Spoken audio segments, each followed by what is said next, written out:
Welcome to Study Loop. So in this problem, we are given with the reaction equation for the formation of carbon monoxide from the reaction of solid carbon and carbon dioxide gas. We are given the value of Kc at two different temperatures. And in first part of this question, we are given the mass of carbon dioxide, which is reacting with an excess amount of carbon. We are given the volume of the reaction vessel and the temperature at which the reaction is taking place. We have to find out the mass of carbon monoxide produced from these conditions.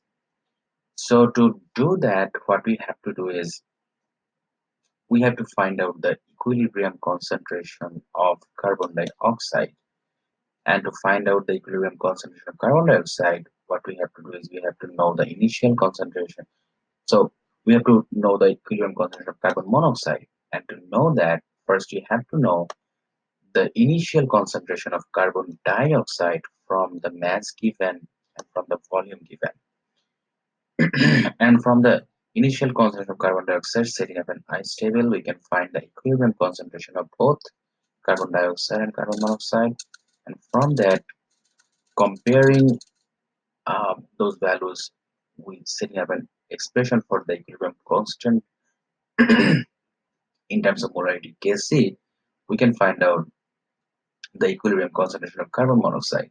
And from its equilibrium concentration, we can find out the number of moles of carbon monoxide being produced, and from there we can find the mass of carbon monoxide being produced.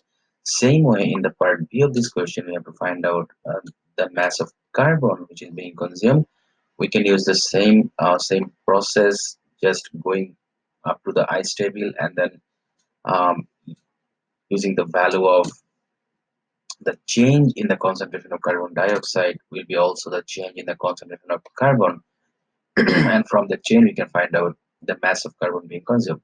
So first we will find out the mass of carbon dioxide being produced here, and to do that what we will do is we will find out the initial concentration of carbon dioxide.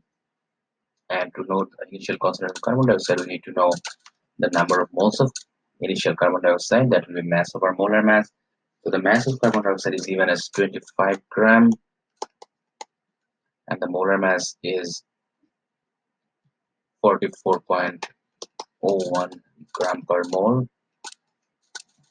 So from here we will get a value of 0.568 mole,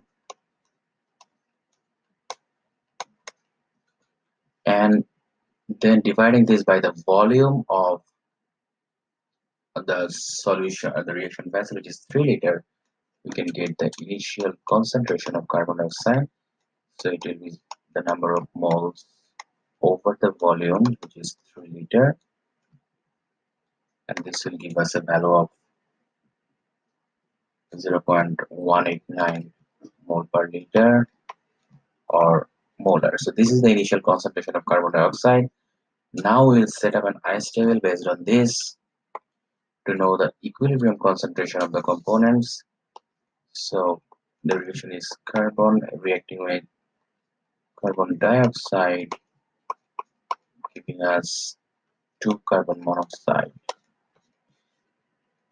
So the initial concentration of carbon, so since we have said that we're using excess carbon, we don't need to write down the initial concentration of carbon.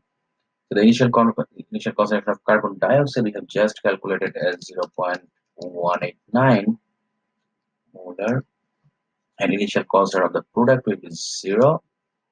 Then the change, if we consider the change as x, then the change in concentration of both carbon and carbon dioxide will be minus x, and for the product it will be plus 2x, because we have a coefficient of 2 with carbon monoxide. That means one molecule of carbon will react with one molecule of carbon dioxide to produce 2 molecules of carbon monoxide, and that's why the change will be double than the changes in the reactants.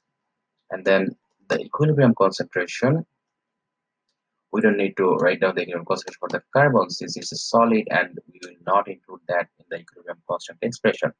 So we'll just write it down for the gaseous components here. So for carbon dioxide it will be this minus this, that means it will be 0.189 minus x, and for carbon monoxide the change will be 2x.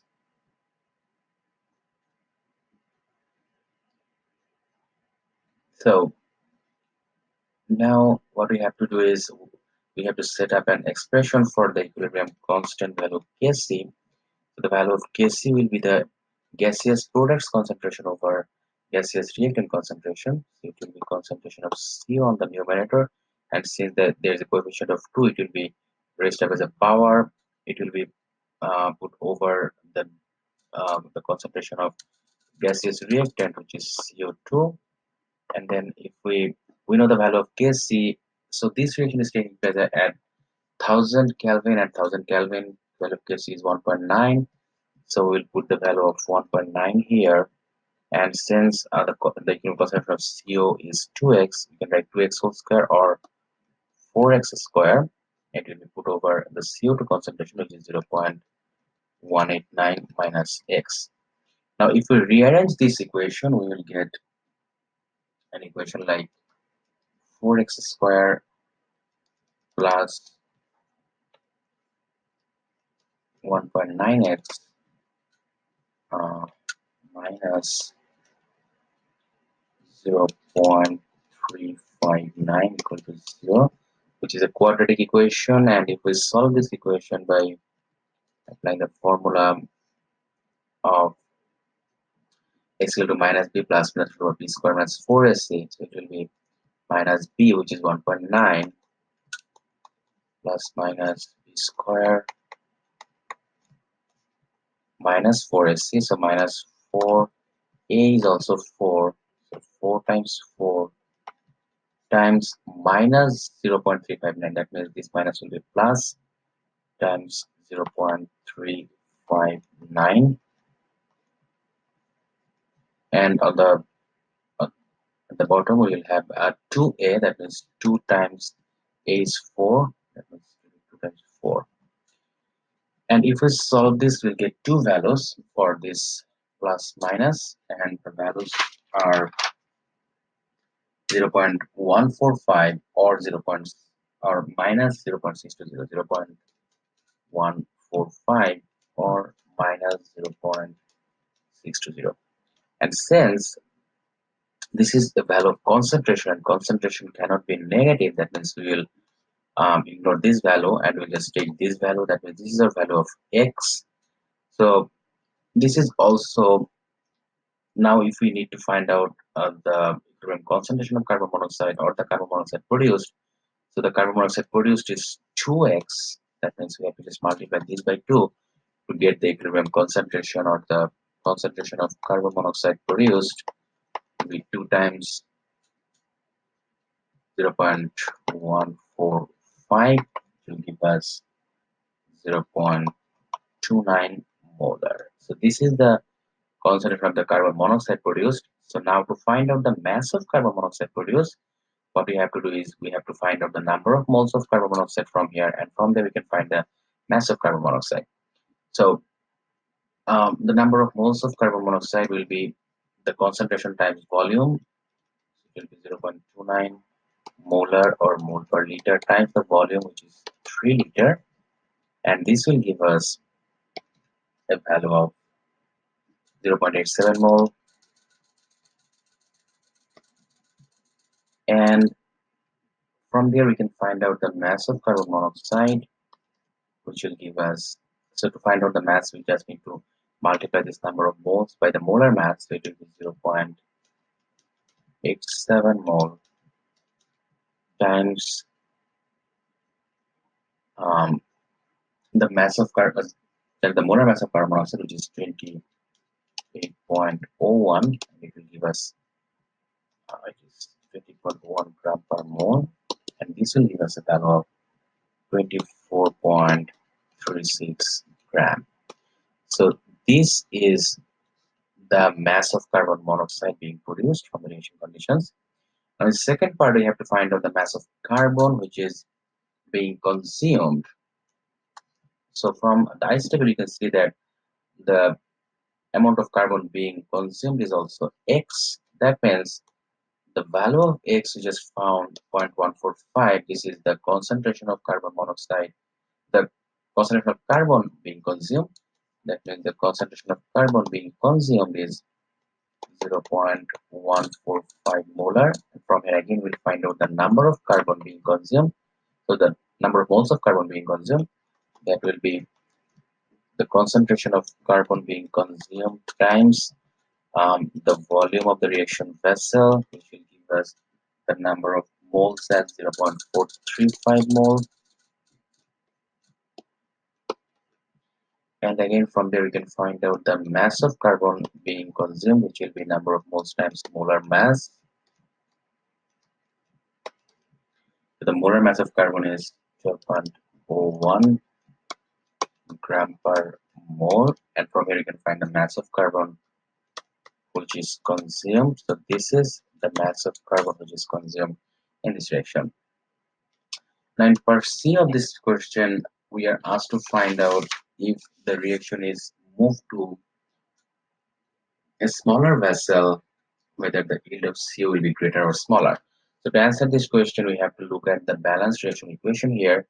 So as we know that if the volume of reaction vessel is reduced, that means the equilibrium will go in a way where there are less number of molecules present, since actually decreasing the volume actually decreases the space where the molecules, reactant and products are being held, and then if we decrease the volume, the equilibrium will shift in a way where there are less number of molecules.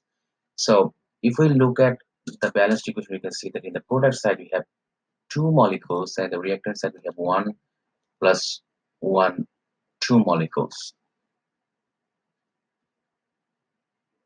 So that means in this case the number of molecules in both sides are same, and that's why changing the volume will not change the yield or in any way. So changing the volume will not increase the forward reaction or will not increase the reverse reaction. That means the reaction rate will be same, decreasing the volume.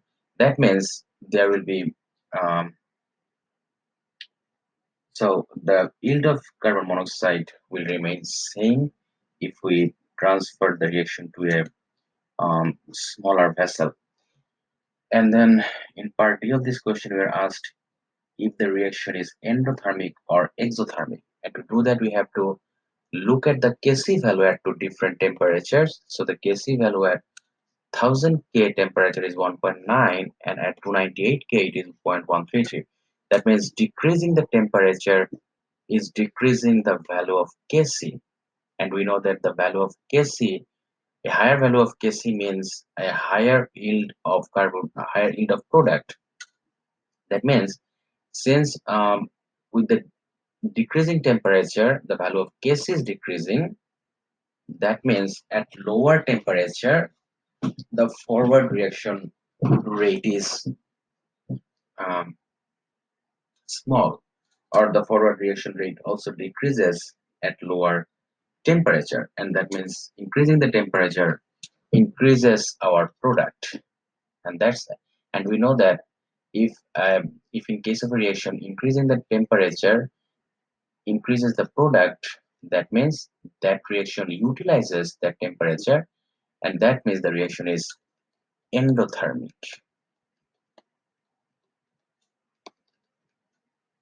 So the summary here is, if we increase the temperature, so if with increasing temperature, uh, if the Kc value is increases, or with decreasing temperature, if the Kc value is decreases, that means increasing the temperature increases the